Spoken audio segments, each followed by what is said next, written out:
Sa kaharian ng Verona, may dalawang pamilya na di nagkakasundo, ang pamilyang Montague at ang pamilyang Capulet.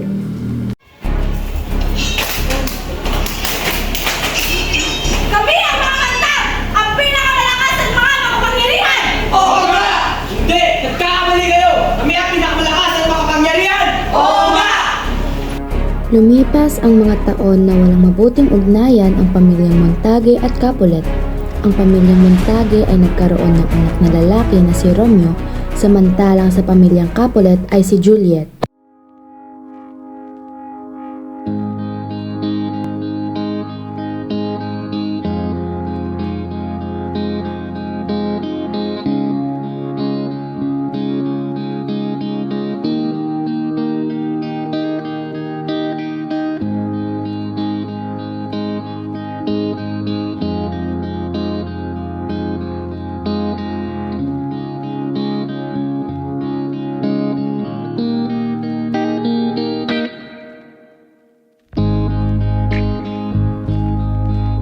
O kay ganda ng binibini.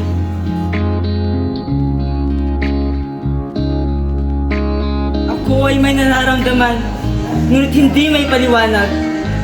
Gusto ko na ba ay mayroon ng minamahal?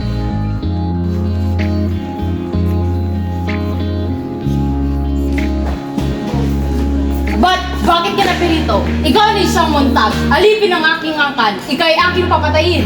Bakit aking pamangkin? Anong nangyayari dito? Tiyo, siya ay isang montag. Ang laing dapat lamang mamatay. Siya ba ang batang nangalang Romeo? Siya nga, ang buong si Romeo. Pabayaan mo siya. Siya ay isang batang maginoo. Ano? Ngunit dapat lamang siya mamatay. Siya ay iyo'y pabayaan. Sino ba Panginoon dito?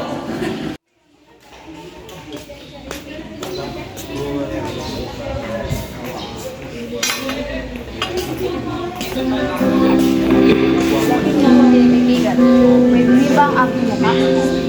Ikaw ay nararapat lamang titigan dahil ang aking puso ay puno ng kasiyahan. Ha? Maaari ba kitang alugin sa isang sayaw binibini?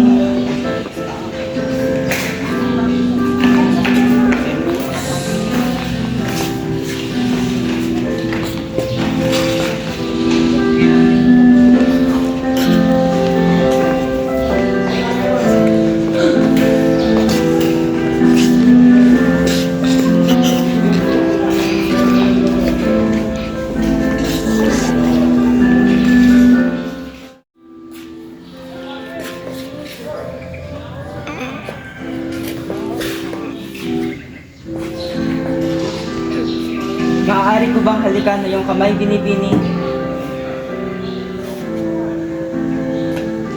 Parang pinag-aralan mo ang paghalik. Senyorita, may po'y pinapatawag ng iyong ina. Sino ang kanyang ina? Siya ba isang Capulet? Aba iho, ang ina niya ang ginang nitong tahanan. At oo, siya ay isang Capulet. Romeo, huwag mong isipin ang ating mga pangalan sapagkat ikaw ang aking minamahal. Kung gayoy, simula ngayon hindi na ako ang Romeo ng mga mantag. Sapagkat ang pangalan ko na isang tanghal. Nga pala, paano ka na ba rito? At saan ka ba dumaan? Sapagkat mahaba ang mga pader dito. Niluntag ko ang mga pader sapagkat ako'y nagkaroon ng pakpak ng pagmamahal. Nais kong ipaalam sa iyo na hindi ako madaling mahuli. Alam ko, pero sinusumpa ko sa buong mundo na malimit lamang ako bahal ng totoo. Pero ito ay buo. Paalam na, aking mahal. Iiwan mo na lang ba kung di nasisiyahan? Anong kasiyahan ang nais mong makantad? Tayo ay maghabilin ng tapat na sumpang pag-ibig. Tatlong salita ang tandaan mo. Paalam ng tunay.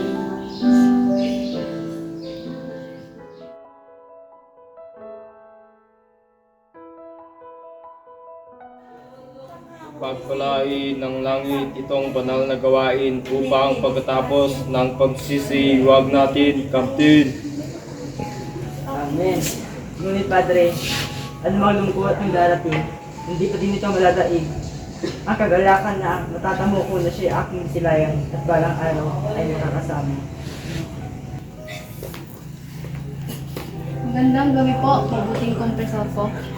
Gandang gabi rin, Juliet. Bakit ka naparito? Oh Juliet, lahat ay ibibigay ko nang ikaw ay aking mapaligaya. Masaya akong marinig iyan. Masisiguro po, tapat ang ating pag-ibigan. At mas higit pa ito kaysa sa kayamanan. Madali na natin itong tapusin, pagkat di kayo nararapat bayang nag-iisa.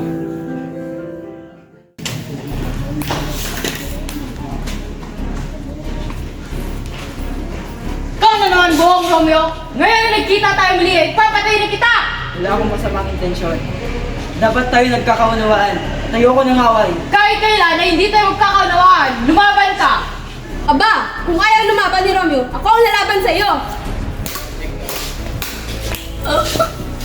Mercutio! Mercutio! Kahit kailan sa halimaw, dapat kayo mamatay! Oh! Paano kayo nagawa? Nang mamamatay, taong iyong angkan! Hindi! Hindi mamamatay tao ang aming anak! Kung nagawa man nila ito, hindi nila ito sinasadya! Tama na! Ano ba ang pulot dulo sa pagkamatay ni Tibal? Mahal kong prinsipe, hayaan niyo po akong magpaliwanag. Kami ni na Romeo at Mercutio ang magkakasama nang naghamon ng away sa Tibal. Ngunit ayaw ni Romeo kaya si Mercutio ang lumaban at napaslang ito. Yun ang tunay na nangyari. Nagsasalanang iyan, si Romeo ay ating papatapon ng biglaan. Pag siya'y nakikat bumulik, siya'y papaslangin.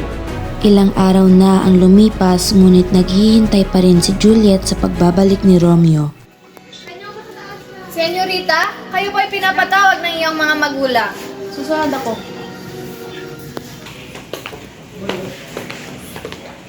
Bakit niyo po ako pinapatawag, Inay Itay? Anak, nararamdaman ko ang iyong kalungkutan dahil sa pagkamatay ng iyong pinsan. Upang ikay aming mapaligaya, ikay aming ipapakasal. Ano? Ako ikakasal sa hindi ko naman mahal? Pero, matutunan mo rin siyang mahalin, anak. Sana naman maintindihan mo. Ayoko! Ayoko ipakasal! Sa ayaw at gusto mo, ikay aming ipapakasal. Intindihan mo? Hindi ako mahal! Hatid ko ang iyong paglilingkis, sapagkat kailan ko itong gawin ay papakasal ka kay pare sa darating na Webes.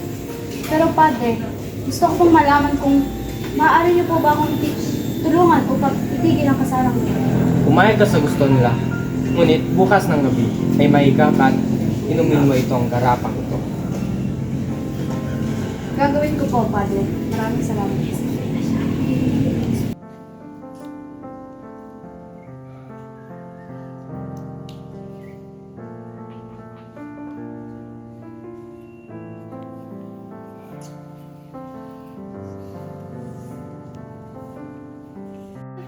Bini-bini? Naku, ikay nakabis na ng magara, ngunit nakahiga ka pa rin. Bini-bini? Bini-bini! Bini-bini! Tulong! Tulong! Ang bini-bini wala ng buhay! Ang anak ko!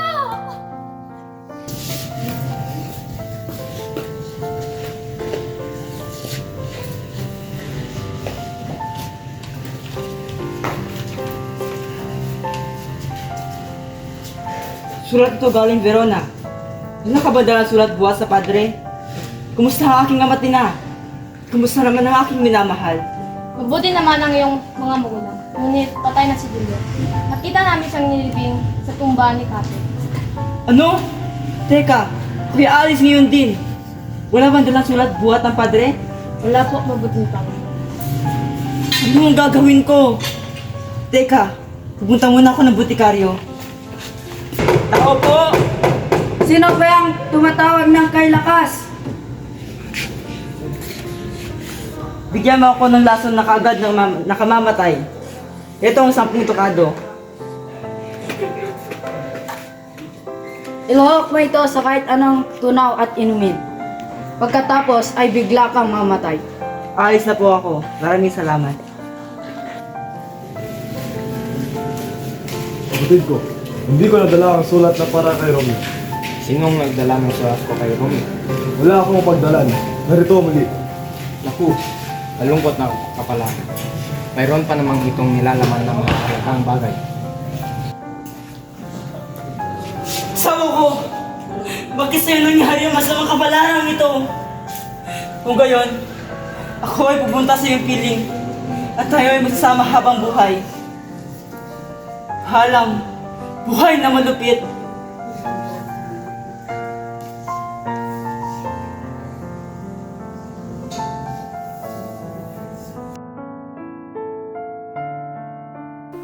Sa pagbisita ng lahat sa libingan ni Juliet, ay nakita nila na hindi na ito nag-iisa. Ang magkasintahan ay magkayakap kahit sila ay patay na. Ano naman ang pangyayari ito?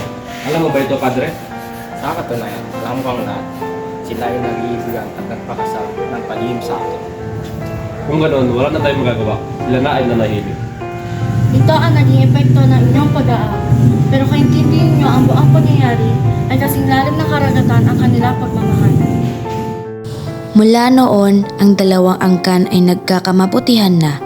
Naging matiwasay na ang kanilang buhay. Naitayo na rin ang estatwa ni Romeo at Juliet sa Verona kung saan nagsisimbolo ito ng tunay nilang pagmamahalan.